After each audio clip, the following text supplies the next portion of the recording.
Some massive injuries on both sides of the New York Jets and the Philadelphia Eagles on the Friday injury report. It's time to react to that with a special guest coming up next on Boy Green Daily.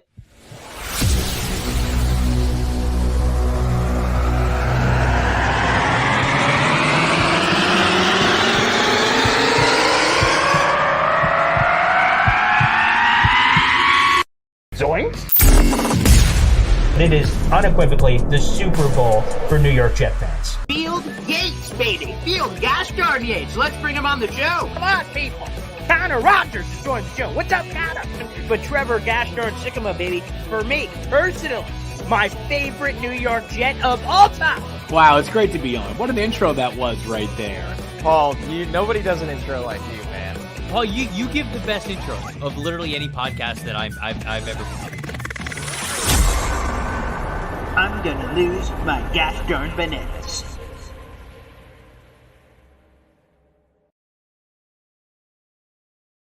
With that very same energy in mind, let's get Boy Green Daily started here on a Saturday, the eve before Jets Eagles. And like I said, we've got massive injury news to kind of dive into today with Jets today, but it feels like Jets yesterday because we haven't seen this guy in a hot second, but let's bring him in.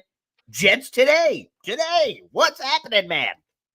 Not much. Thanks for having me on. Really happy to be here with you. Talk Jets like old times.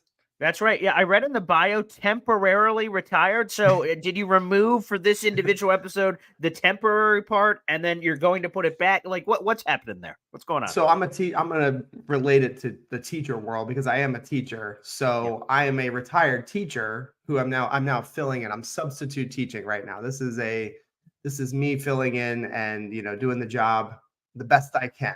I see. Well, that's a great way to put it. So let's dive in. Yeah, like I said, major injury news for both sides, quite frankly. And we'll start with the Eagles, as Eagles people have told me, because two names really stick out. But according to Philadelphia people, these are four starters that are out for the Eagles, and those four starters are as follows. Jalen Carter, who leads the Eagles in sacks of 3.5, the talented rookie, he's out. Darius Slay is out, and his resume speaks for himself. So those are the two notable names, but also Justin Evans, who stepped in as a starter, and Quez Watkins is another one. All four of those starters are out for the Eagles, and wow.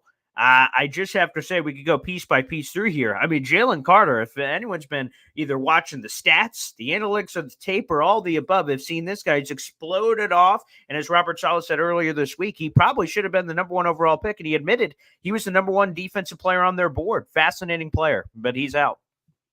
Yeah, that's the thing I took away from that presser is Saleh talking, just over the moon with this guy about how much talent he has and just how it's all showing. Everything that they saw pre-draft is coming to fruition in the NFL. I mean, he's a game wrecker. And, I think that is a big loss for the Eagles. So don't get me wrong with what I'm about to say, but I actually think that the Darius Slay injury is actually a bigger loss for that defense. I know that, the Jets are going to try to run the ball a lot, with Breece Hall, but them not having their top, their ace at cornerback, I think is a big loss for them. And it'll help. Hopefully, I'm hoping that it allows the Jets to play a little bit more open in the passing game and a little bit more aggressively, attacking them down the field. Carter, we already said, you already alluded to it. It kind of changes things for them because he is a game wrecker, but they still do have a really strong interior. Jordan Davis, Fletcher Cox, they rotate those guys. Saleh talked about how they come at you in waves. So I think the bigger one is actually Darius Slay.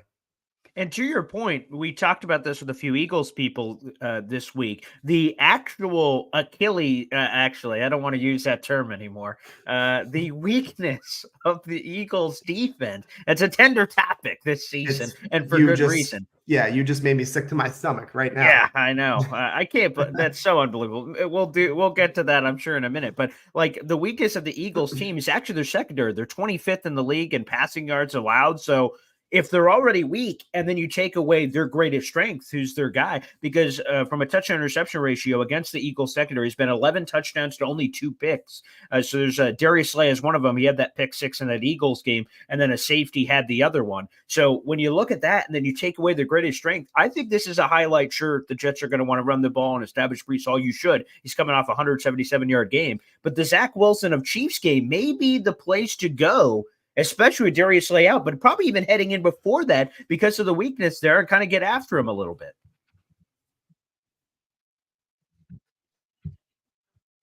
So that could be another possibility. Hey, let's go to this. And, yeah, can go you ahead. still hear me good? Yeah, I got you. Yeah, go ahead. Okay, we may have Jets today can't hear us. So I I mean, they have. I got you. I'm good still. Josh Jobe is the guy that's filling in right now. And I just have to go a little off the topic here. Josh Jobe reminds me so much of Mrs. Doubtfire, the movie. If you've ever seen the part where he says, I am Job, I am Job. Anyway, Josh Jobe is going to be the one that I think steps in for Darius Slay, and they absolutely should be able to take advantage of this. I don't care what you have to say about Zach Wilson, if you are a believer or a not believer.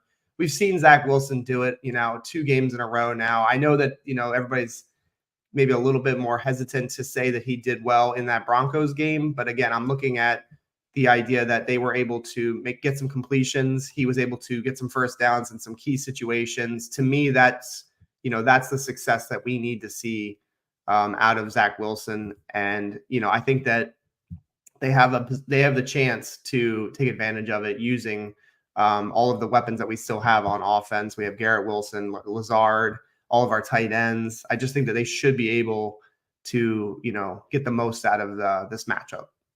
Yeah, and to your point, Tyler Conklin, or the Eagles in general, have always sucked against tight ends, and Tyler Conklin has gotten over 50 yards in 3 of the last 4 games, so he's trending certainly in the right direction. Real quick, here's a YouTube super chat coming in from a good fan of the show. Love it, baby. There's a gold brick. You can bite into that.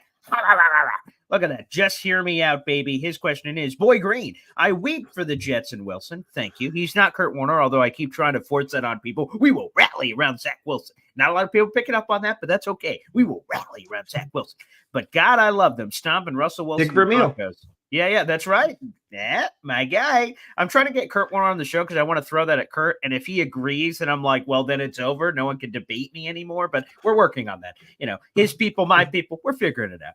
But Just Hear Me Out says, forever an ancillary Jets fan. He's a Seahawks fan. Forever rooting for Jets, Seahawks, Super Bowl. Let's bring it, baby. Sign me the hell up. I'll take that. And man, the storylines of Geno against the Jets with the championship on the line, that could be juicy. But I love it. Just Hear Me Out. So let's see if we can kind of will that into existence. And I see a lot of people are talking about this, so I do want to go to the other side of the injuries, because the injuries for the Jets they will be down 2 of their top 4 corners, with Brandon Echols out for the hamstring, although he was anticipated to miss multiple weeks. They're out with DJ Reed. They're also out with Justin Hardy, although I think Irvin Charles should help replace that from a special teams perspective. But I think a lot of people are asking this. Jared B., who comes up and says, how was Reed out when Saleh said he was cleared? So Saleh, during his press conference, said that DJ Reed, if I heard him correctly, passed the concussion protocol back of that portion of the exam. Now it's the practice part that he has to get through. And then when we hear from the injury report, no, he did not pass concussion protocol, so he's out for a second straight game. So there seems to be a little willy-nilly there from that perspective, which seems a little bit odd. So yes, Jared B., to your point, that's strange. I'm not sure what got lost in translation there, although a lot of things get lost in translation with Robert Saleh injuries. So, yeah, it's kind of like that expression, the players, they don't care about your fantasy football team. Robert Saleh doesn't care about your feelings. He's literally lying to us. I mean, he's done it multiple times now. He's trying to make it a little bit more hazy for the opposing team. And it comes off as sounding like he doesn't know what he's doing, and he sounds like he's confused. I'm very positive that this is intentional, and maybe it doesn't seem like the juice is worth the squeeze. I think that's what he's doing. Let me ask you, just so I think you're right 100% that he's playing somewhere gamesmanship thing, I guess. So I don't think he's just this bumbling idiot coming out going, I don't know, haven't talked to the doctors, maybe he's good, I don't know. Like, no, I mean, I think he does know, but like, like in terms of actually doing this on a week-to-week basis, going, oh, he's out for sure. Oh, wow, he's playing. Oh, no, this guy for the opposite. Oh, here we go. This thing happens. What do you make of the fact that he's doing it on a week-to-week basis? Just for that reason, just trying to confuse. Are you the other fine with team. it? Your opinion on it? Are you cool with it? Oh, do you hate well, it? Do I you love mean, it? Well, what is it? It's a little bit of a letdown when you're told that a player might be coming back this week and then he doesn't. But we have no say, and it is what it is. I would say this, and I'm just pointing to this not because I want it to happen, but we have Sauce Gardner technically on the injury report. That's true. Illness. And yes, so that's correct. he's sick. He said that I'm sure he's going to play, but again, it leads you to say, this coach has lied many times to us. So maybe the Eagles are now sitting there wondering, okay, who's the guy that's up if he's not well? And they have to, take that in consideration, and it changes things for them. And I think that's, again, whether you like it or not, to me personally, I don't care. I mean, it's again, it's a letdown when you get the news, the official news, but I don't care. Yeah, if Sauce was out, the Jets would be down 3 of their 4 top corners, and not ideal, to say the least. It's interesting for Sean Payton, who is this offensive genius and everything else. When you look at the numbers, they didn't test Bryce Hall, despite the fact they came in to start for DJ Reed. They didn't really test him at all throughout the entire game, or even particular when you think about Sauce got hurt for a second. I'm always go, oh, geez, not this. The first play they went to in the bag, Champagne's like, oh, injured corners? Triple reverse. Wait, that was a fumble? What the hell? So Champagne genius. That was a little, I was like, thank you, because that's an immediate turnover back to the New York Jets, but it seemed a little odd. I think the Eagles may go after that secondary if these injury issues are all going to transpire here, I think. Yeah, that was a weird decision. And I was even leaning towards my wife during the game. I was like, they are absolutely going to test this cornerback. I often try to impress her during the games, and I'll call things out before it happens. This was one of those ones where she's like, it didn't happen, you idiot. What are you talking about? He should have done it. He should have absolutely 100% gone at that cornerback. It made no sense what he was doing. You can call that play after you attack that cornerback. Right, to mix it up, right? Right. Oh, we got him. And now the Jet secondary said, oh, God, he's going to keep going after Bryce. Okay, what do we have to do? What do we have to do? And then reverse action. But to immediately go to the reverse, we're like, what the? Thanks? Yeah. Wow. I hate to say the tank is on, but it feels a little tanky. Yeah, a little aggressive, quite frankly, in the tanking department. Not subtle.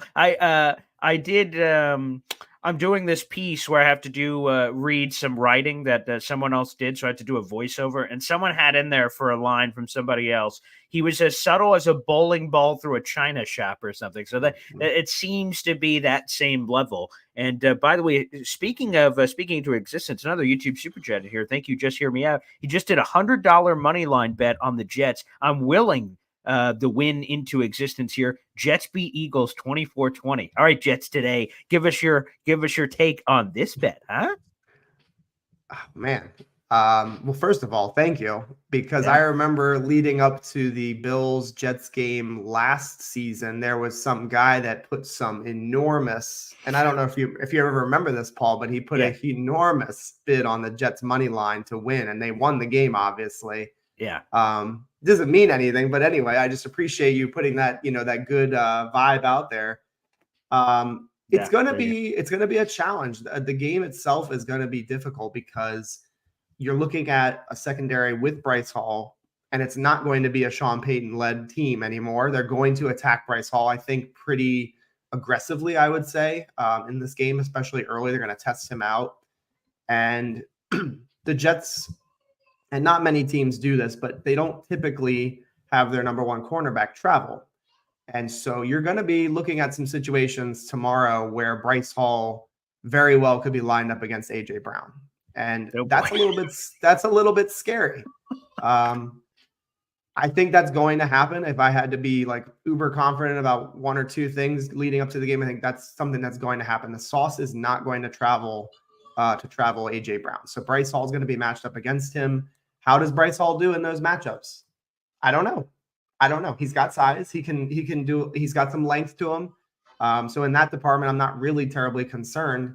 It's really more about just the ability to literally cover AJ Brown.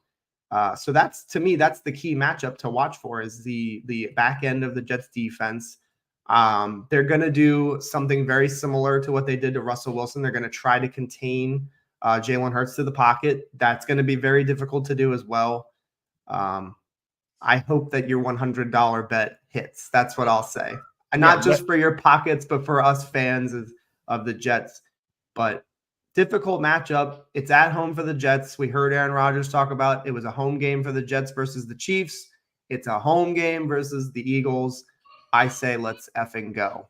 There you go. That's the spirit, baby. So I'm only hoping Bryce Hall Island, baby. Let's since we're dusting things off for Jets today. Hey, he's back. You know what? Bryce Hall Island. Revis is just have it hanging on the mantle. Let's throw it over there for old Bryce Hall, baby. That'd be nice. And people may be surprised to hear this, but situationally, so let me say it in an overall sense. Jalen Hurts' numbers are not great. He only had 6 passing touchdowns and 4 picks this year. He only had 6 picks all of last year through 15 games. So he's been disrupted in some way, but there's been some individual money throws from Jalen Hurts that I can't lie that I've seen that I'm like, oh my goodness. He had this one to A.J. Brown on the down the right corner, which was quote unquote going to win the Washington game. They came back, pushed it overtime and everything. So he could still uncork a friggin' rainbow ball. And especially when you have receivers on the receiving end, obviously like an A.J. Brown, that can also test you pretty juicy like. But from that perspective, maybe there's some get to be got here. The Eagles are 5-0. But they haven't looked like the 5-0 Eagles of last year, which, like I said, we've talked about this throughout the week. You can either look at that as a positive, saying, hey, all right, this is a vulnerable bird flying down into MetLife, or the opposite. Wow, they figured it out despite not having it fully figured out yet, and they're still 5-0. So which way do you lean of those two choices?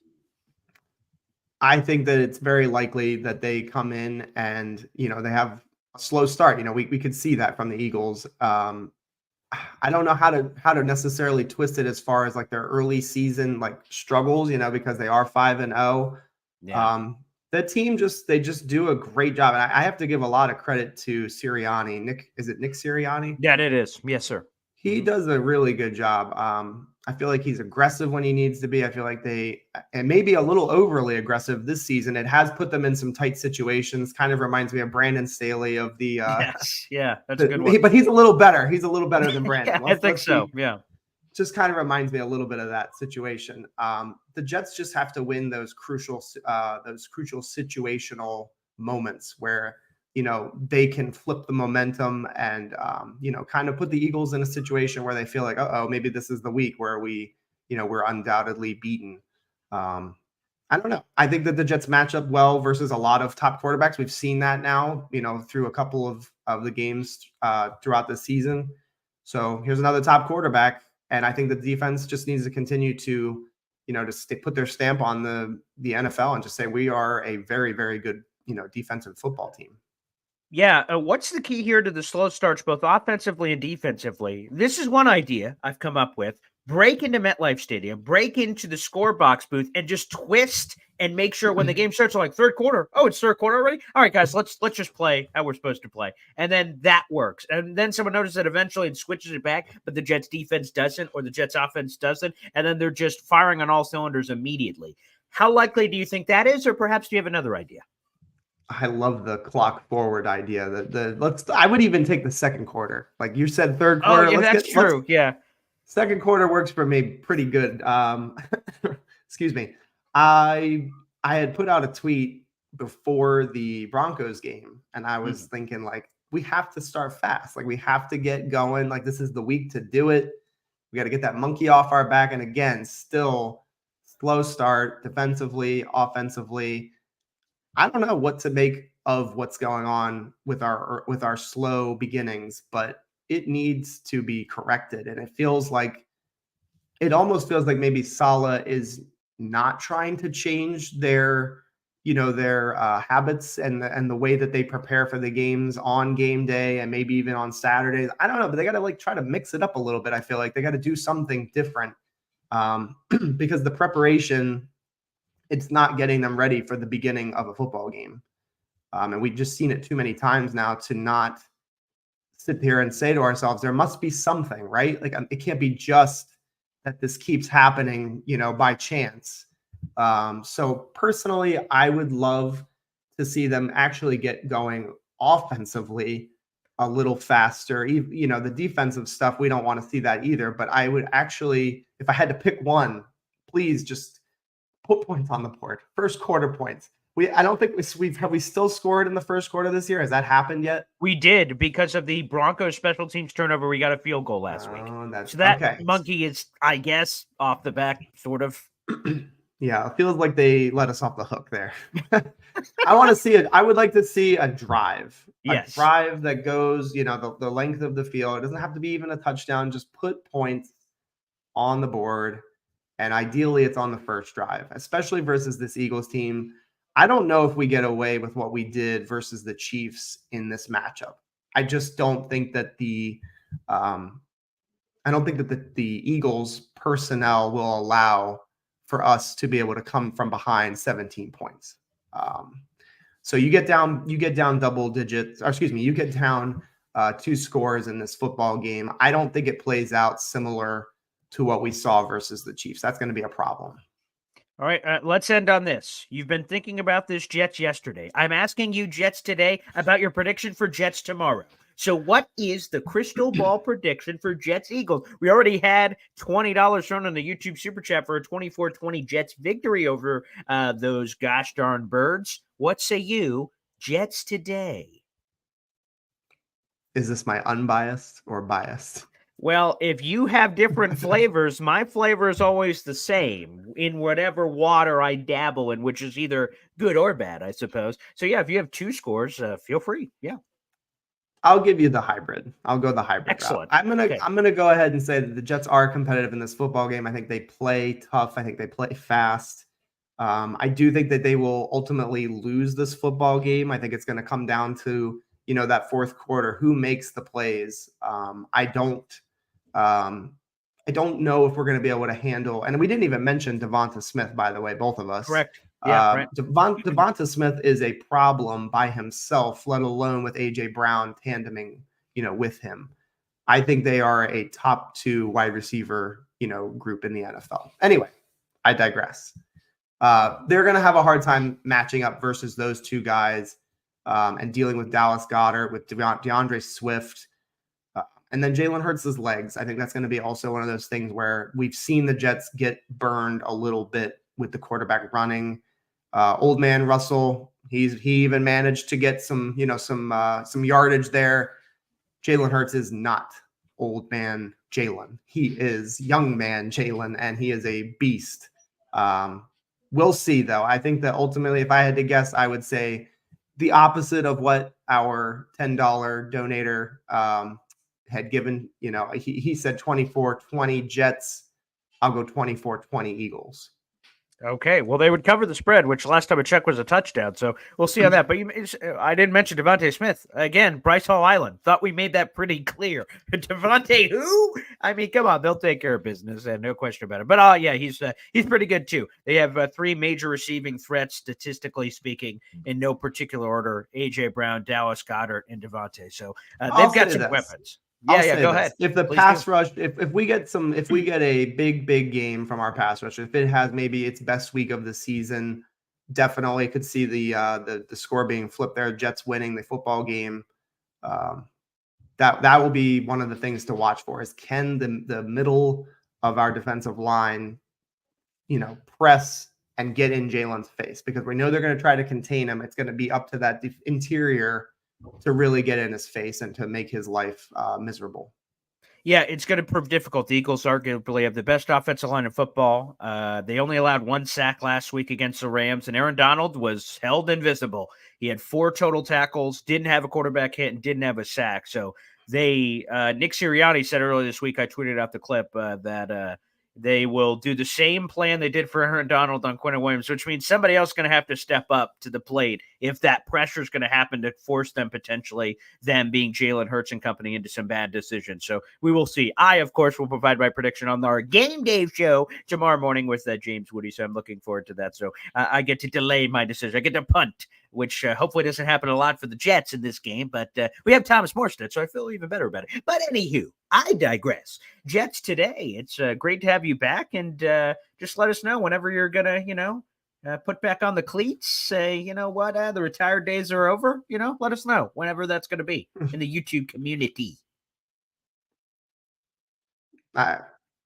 I really appreciate that. Still a couple of years away here, but I really appreciate that. Looking forward to getting back to it at some point. I love it. I love talking Jets, love talking to you guys like you and everybody that's in the community. We have a very, very strong Jets community online. So really appreciate it, Paul. And best of luck to you, man. You've been grinding, you've been killing it. I appreciate that. Well, again, guys, you may not get to see the video stuff. You have to wait for that. It's one of those suspense movies. It's the sequel's coming out in a couple years. However, he's still doing the tweeting, or the posting, or the video clips that are going viral. I see you, young man. I see you out there in the social media streets. So you're quenching your thirst in a different way, my friend. So everyone, just look up Jets Today on the Twitter sphere, and you can follow him there on the Bird app. Yes, sir. Appreciate it. It's no Thanks, longer pal. a bird. Yeah, that's right. What is it? An X? X, baby. So the X app? I don't know. That sounds foul. Feels like I got to go see my priest after this one, but hey, it does. It does. Well, anywho, thanks everybody for tuning in, and we'll see you tomorrow morning for our game day preview of Jets Eagles, America's Game of the Week. There he is. We'll see you tomorrow, everybody.